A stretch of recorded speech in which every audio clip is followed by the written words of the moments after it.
کہ انگور کی ایک بیل سرور کائنات صلی اللہ علیہ وسلم کی بارگاہ میں پیش کی. حضور نے تناول فرمانے کا ارادہ کیا. ابھی ارادہ کر رہے تھے، ایک فقیر آیا، اس نے کہا یا رسول اللہ میں بھوکا ہوں.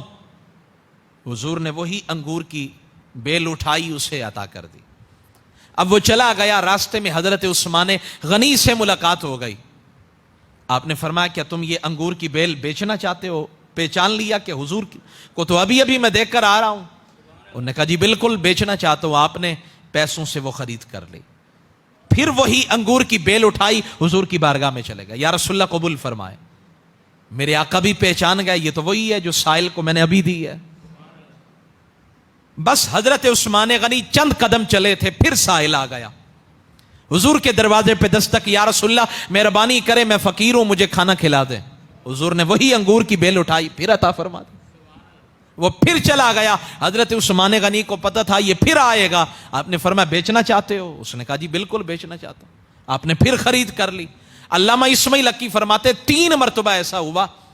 جب تیسری مرتبہ وہ حضور کی بارگاہ میں آیا تو میرے آقا نے بڑے انتہائی شستہ لہجے میں فرمایا اسائل انت ام تاجر؟ تم مانگنے والے ہو یا کاروباری ہو؟ تم مانگنے والے ہو یا تاجر ہو؟ تو رب کو اپنے محبوب کا یہ لہجہ ناگوار گزرا. عتاب فرمایا. رب نے فرمایا حبیب وَأَمَّا السَّائِلَ، نہیں سمجھے میری بات.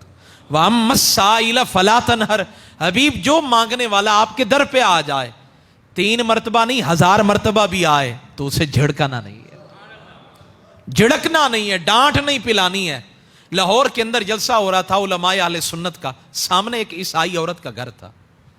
اس نے کہا 3 دن ہو گئے میں سن رہی ہوں مولویوں سے، علماء سے، ہمارا نبی بڑا سخی تھا، اور تم سے ہی سنا ہے کہ حاتم طئی کے گھر کے 7 دروازے تھے. وہ اتنا سخی تھا کہ ہر دروازے سے مانگنے والا آتا اس کو دیا جاتا، خالی نہیں لوٹایا جاتا تھا. تو پھر یہ بتائیں آپ کے نبی کی سیرت میں بھی کوئی ایسا واقعہ ہے کہ اس کے گھر کے 7 دروازے ہوں؟ یہ بتائیں پھر آپ کے نبی زیادہ سخی یا حاتم طئی زیادہ سخی؟ تو پھر ایک عالم نے، بڑا ربانی عالم تھے، انہوں نے جواب دیا. انہوں نے کہا آؤ میں تمہیں بتاؤں. تمہارے جواب سوال کے اندر ہی میرا جواب موجود ہے. تم نے خود کہا کہ حاتم طئی کے گھر کے 7 دروازے تھے، مانگنے والا ہر دروازے سے آتا.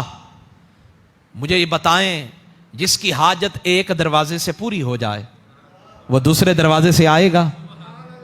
بتائیں نا ذرا، بتائیں. آپ کے سوال کے اندر میرا جواب موجود ہے. جس کی حاجت ایک دروازے سے پوری ہو گئی وہ دوسرے دروازے سے کیوں آئے گا؟ اس کا مطلب کہ حاجت پوری نہیں ہوئی اور 7 دروازوں سے مانگنے والا آیا لیکن حاجت پوری نہیں ہوئی. اتنا حاتم طئی کنجوس تھا، اتنا کنجوس تھا. اب آؤ تمہیں بتاؤں حضور کے بارے میں.